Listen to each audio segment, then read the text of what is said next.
I'm sitting in a panel with pro scrubbers, is what I see.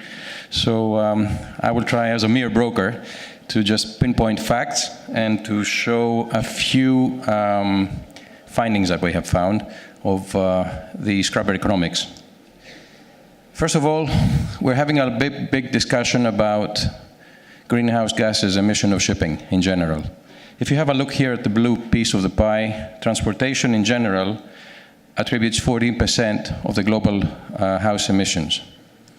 Moving further into maritime, which is a subsector of transportation, we see that 12.8% of that 14% is actually shipping, our industry. That is more or less 2% of the global greenhouse gases emissions. And if we take into consideration that we're transporting more than 90% of all imports and exports, of all transported goods worldwide, I think that we have really put the finger in an industry that doesn't pollute. You can see here the pollution per ship type. More is attributed to containers, less to bulk carriers, and as we move down to tankers, less and less. But what we have seen over the past 10 or 15 or 20 years with increased R&D, with eco-engines, with increased naval engineering, and a modern fleet, the average age of the fleet, of the world fleet of bulkers and tankers, is not more than 10 years as we stand today. We see that we have made a drastic improvement in reducing greenhouse gases emissions by about 20%. And that's quite important. We're moving into the right direction. We don't need to be regulated in such a manner. But anyway, this is it. IMO has decided 2020 is here, less than a year in front of us. Have a look at this. This is over our heads, not over the clean countries that Christopher mentioned, but this is really over our heads. It's the flights. It's a huge web over our heads, which we see so many airplanes just polluting. Particles, you see it, you know, H2O, vapors, nitrogen, NOx, SOx, CO2. It's there. Nobody talks about the airplanes. Nobody talks of fitting scrubbers in General Electric or Rolls-Royce engines or Pratt & Whitney. But this is us. This is seaborne trade. Not over our heads, but over our seas. And we're actually, again, finger pointing that we're a polluting industry. Of course, we discussed about to scrub or not to scrub. That's a question. We have 3 ways to comply. We've mentioned this. I'm going to go quite quickly through it. It's either installing a scrubber or using compliant fuels, whatever that fuel is going to be. Who's going to pay? We really consider that this question, this 2020 issue, and not only 2020, it's 2020 onwards, we're going to be facing that for the next decades, is an $80 billion question on the road to compliance. It's quite serious. We're creating an industry that's costly. We're creating new opportunities for scrubber manufacturers, for engineers, designers, manufacturers, and installers. We're creating a new real cost for ship owners. I'll keep this for my conclusion of what I believe really we should have done. Of course, these are the 3 scrubber types. We've extensively gone through it. I'm not going to waste any more time on this. But I'm going to keep a little point on the X's and the question marks about the open loop scrubbers.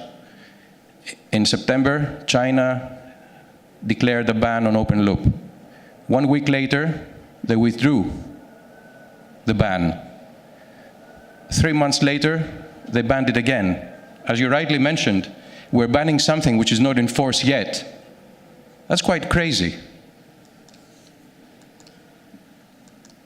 So many countries have created bans and have created issues.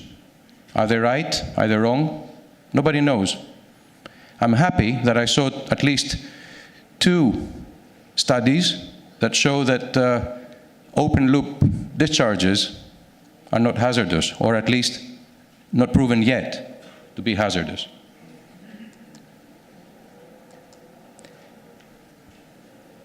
Very closely looking into the cost of these 3 options, and this is a ballpark figure, it's not really, every ship has a different cost, but I'm just using a reference of a VLCC. New building and a retrofit on a VL. You see that the cost of open loop going into hybrid has a spread of about $1 million. You start from about 3 to 4.5 million and you move up to 4.6 to 5.4 million for the installation. And if it's a new building, of course, it's cheaper and easier because you incorporate it in the plans of the ship while it's constructed. Some data which already has been mentioned, according to data that we have, is that around 1,700 ships have scrubbers installed up until today, including new builds.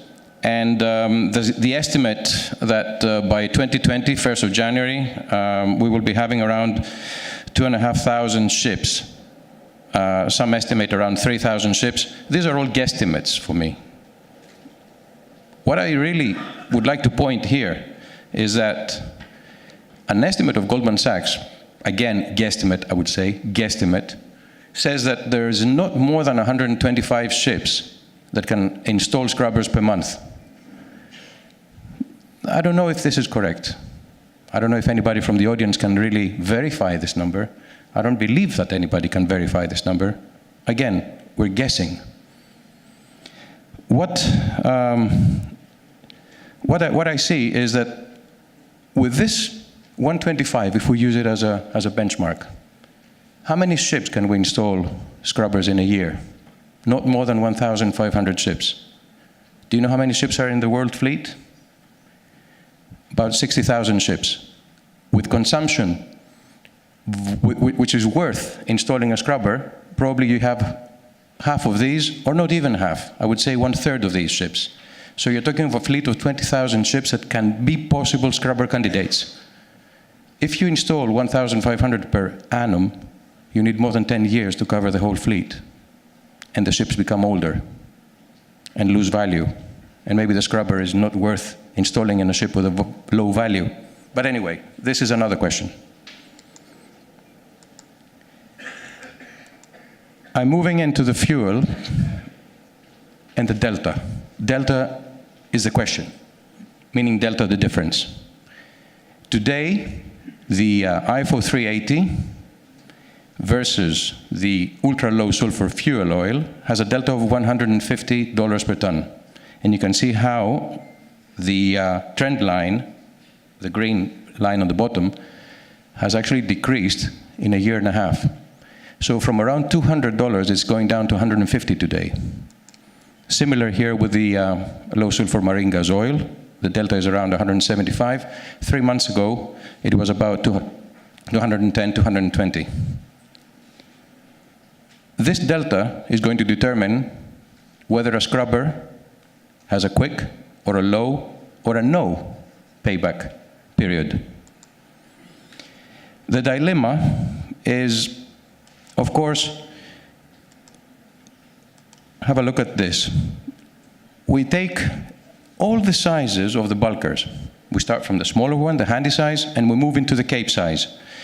As we move into the Cape size, which consumes more, you see that here, with a delta of $200 per ton, the payback period is 1.15 years.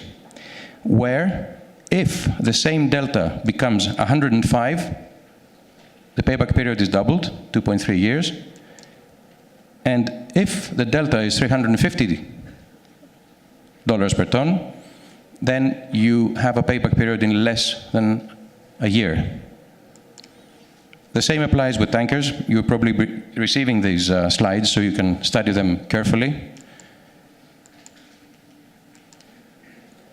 But what we really conclude, and I'll move it to the conclusions here, we see so many talks and statements happening that say scrubbers are nonsense. Fredrickson said that. I didn't say that. And Fredrickson is also a stakeholder of FMSI, a scrubber manufacturer. They come up with public opinions because that suits every company's need. Starbucks has installed scrubbers because it suits a company profile. A medium-sized Greek ship owner decides to install scrubbers because the consumption and the profile of the fleet dictated this decision. Everybody takes his own decision, but I will move into my summary. What really should have been a fuel problem becomes a ship owner's problem.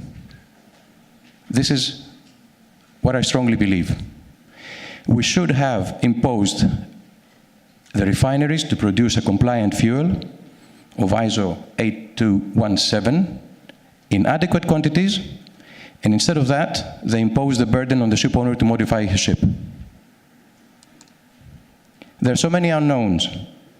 What will happen and what will be the solution or the solutions is the question that I honestly believe no one involved in shipping can give you any answer. I really think that at the end of the day, it's a decision based on the ship owner, the company profile, and the type of ships that he has. So simple, but it should have been much simpler if we had stuck from day one that we have to comply with a compliant fuel which is low sulfur, and that's it. No scrubber talk. Sorry if I disappoint my scrubber friends, but this is really my opinion. It should have been a fuel problem. Thank you.